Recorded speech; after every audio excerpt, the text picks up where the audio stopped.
we left here. Till our last session, we left here with this example. So you will have to solve it. Okay, I will share the PPTs to you after this class or at the end of this class. And you must have to solve before entering the next class tomorrow, right? Yes, sir. Okay, so our next part is weighted average. So till now, what we have done, we have the value for x and there is corresponding value for frequency f, right? So what we have done here, we simply put the value for x something, say for example 2 and there is frequency 5. So we take the total value as 10. So same thing here we have to done. So we have the x value is same, but for each corresponding x value in place of frequency there will be some weight, right? All the other process is same. So what we have to do here, we have to simply calculate the total value by multiplying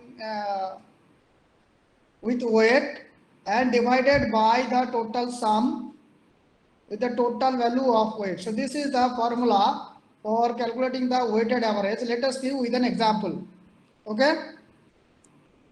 Okay, sir. Here is the example. So an examination was held to decide for awarding the scholarship. The weight of various subjects were different, right? The marks obtained by 3 candidates is given below. Look, there is 4 different subjects. One is mathematics, another physics, chemistry, and English. For each subject, weight is given. For mathematics, it is 4. For physics, it is 3. For chemistry, it is 2. And for English, it is 1. Weight is given here. And marks obtained by 3 students. Student A, student B, and student C, it is also given. Now, we'll have to decide whom to give the scholarship. Only one student can get the scholarship, okay? So what we have to do, we have to check their performance. How to check the performance? By scoring their marks here. So what we can do here, the marks obtained by the students in mathematics, marks obtained by students in physics, chemistry, and English. So we are just simply multiplying this for A. For A, this is the X value and this will be the W weight for each corresponding subject. For B again, this will be the X value and these are again weight for the corresponding subject. For C also same thing. Okay. So how we compute the weight here? Very simple. Okay. How we compute the weight here? For A, weight will be 4 into 60. This one, this 4 into 60. So 240 weight, right? Weight will be 240.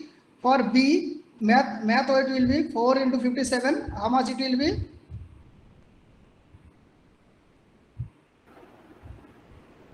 How much it will be? 228. 228, right? 228, okay. For C again, how much? 248. 248, very good. So this is the total score for mathematics of 3 students. Again for physics also we'll have to calculate the same thing.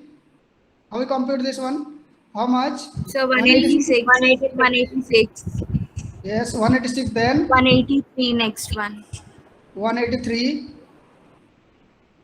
Then? 201. 201. Okay. Then again for subject 3 chemistry, we have to calculate 110. the total score. 110, 110. Then? 106. 106. 120. 120. Very good. Then for the last one is 67. Same, sir. 67, 77, 49. 77, 49. Good. So these are the total score on each subject and each candidates we have calculated. If we are going to concern about the total score for candidate A will be how much total score? 603. 648. 603. 603.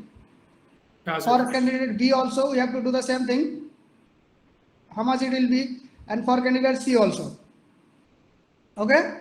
This is 603. This is again I consider this one as 600 somewhere around 504. 594. 594. Okay, let me write it. This will be 594.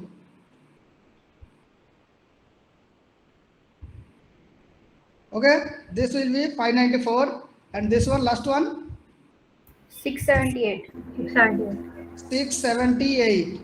Okay, so now we have to take the average. This is very four number entity only is there, so we can easily understand that this is highest score is for C, so we can assign scholarship for C. But if we have more than 20, 50 students, then we will have to calculate one by one, right? So rule is, now this is our weight. What is the total weight here? 4 plus 7, 3, 7 plus 2, 9, 1, 10. Okay. Total weight is 10. So weighted average will be, this is weight multiplied by the x value, total sum, the first one, and this one is the total sum of the weight. So average for the first candidate will be 60.3, average score, right? For second candidate is Sir, yes, last one is So for the C, it's 618. 618. 618. 680. Yes, sir. Okay, this is not an issue. I'm just trying to understand the steps. Okay, Sir, 618. 618. Yeah. Yes, Okay. sir. Okay. So process is clear to you how to calculate this one. Yes, sir. Yes, sir. So how to calculate the average, weighted average, the same thing, but meaning is different. In place of frequency, we are assigning here some weight. Other thing is same. Okay.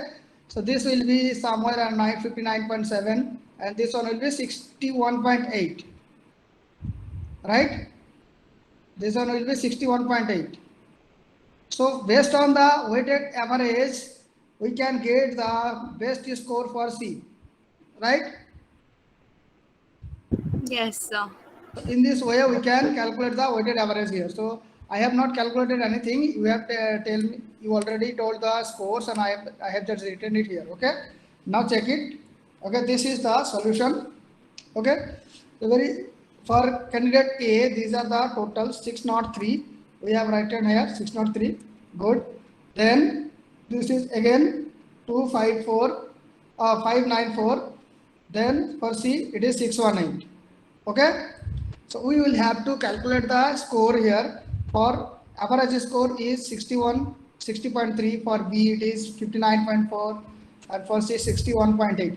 So based on this we can do this. So basic thing is you have to understand the steps through which we can calculate the weighted average. I hope it is clear to you how to calculate the weighted average, right? Yes, sir. Everyone clear?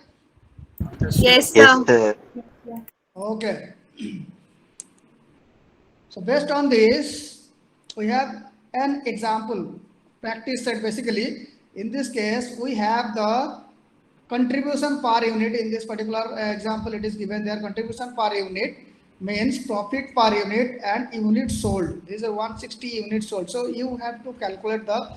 You can consider this is as the weight and this is the x value. So you have to calculate the weighted average for this part. Okay. I think it will be very easy. Okay.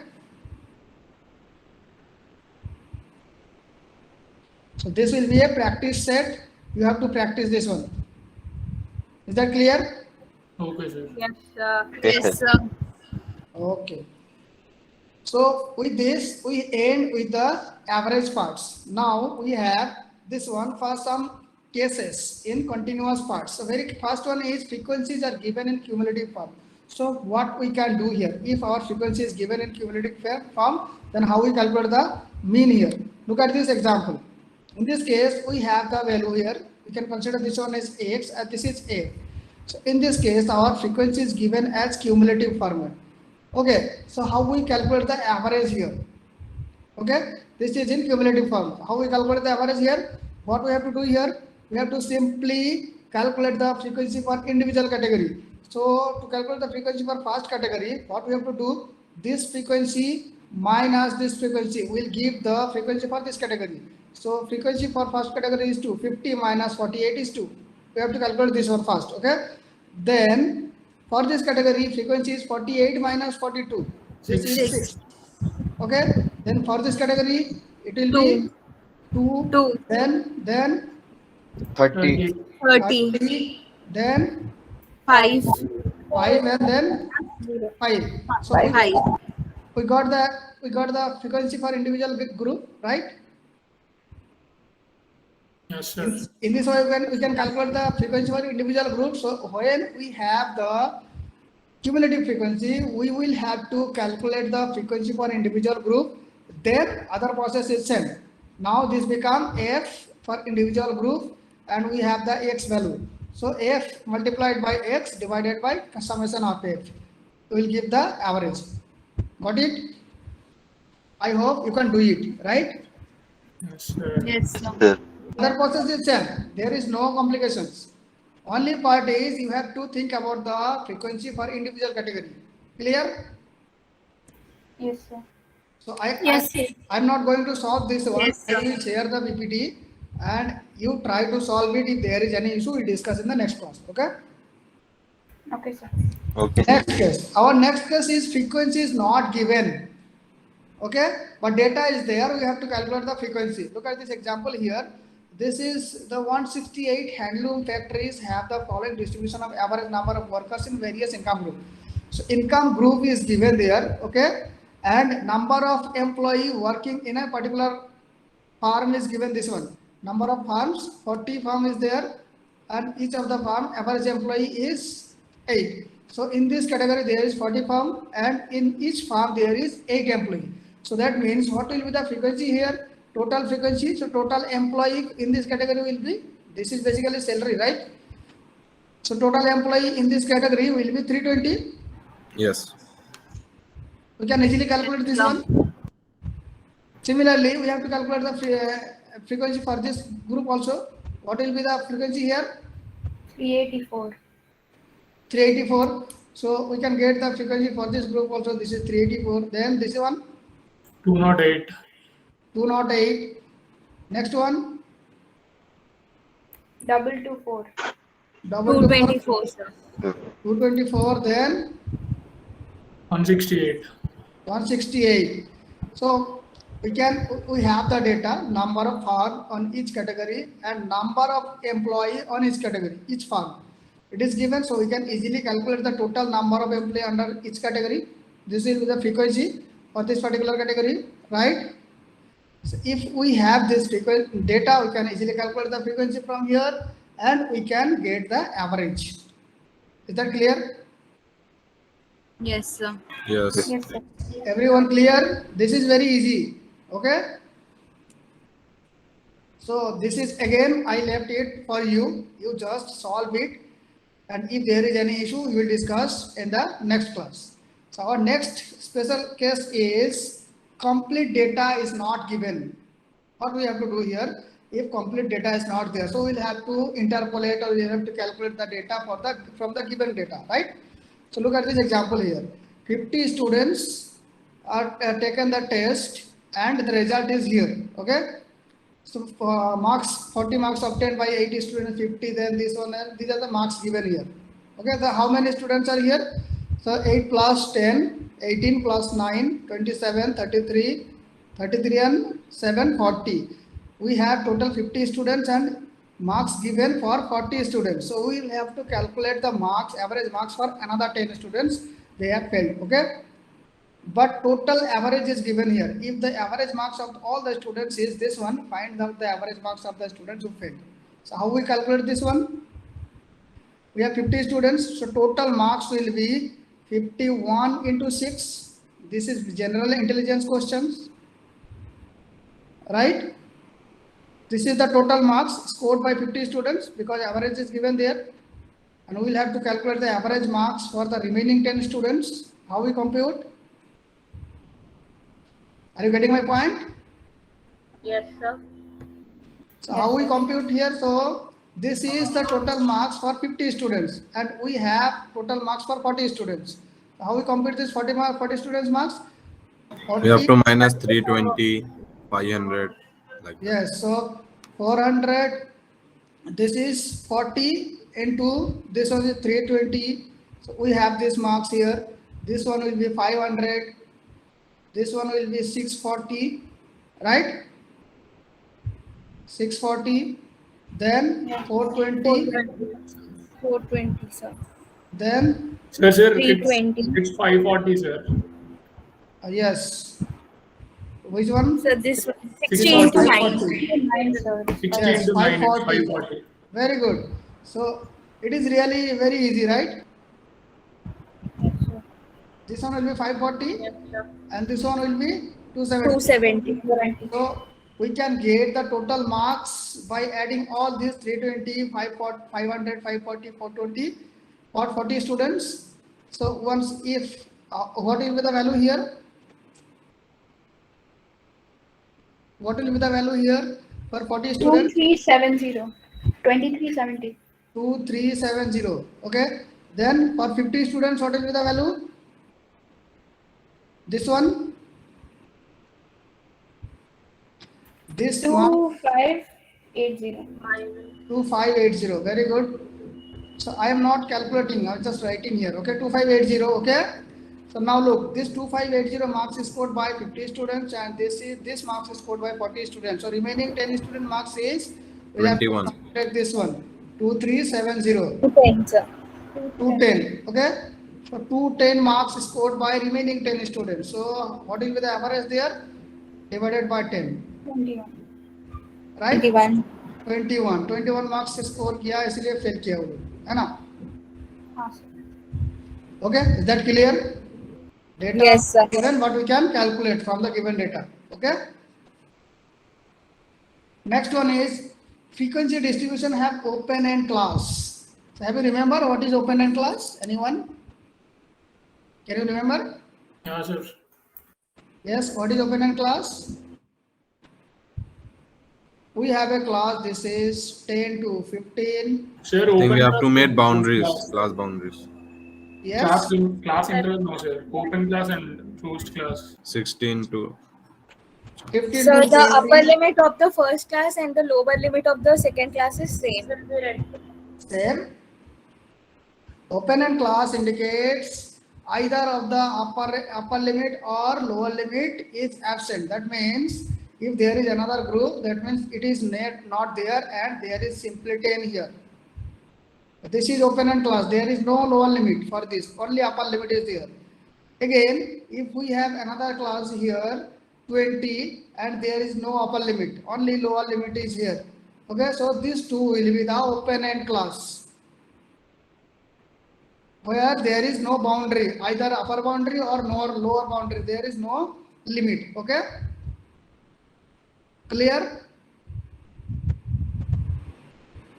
yes, Open end class is clear? Yes, sir. yes, sir. Yes, sir. Okay, so if the scene is like this, then what we can do? If this is closed class, so what we can do here? Simply take the mid value, and mid value will be multiplied by the frequency, and total sum will be divided by the total frequency, will give the average, right? So if we have open end class, then what we can do here?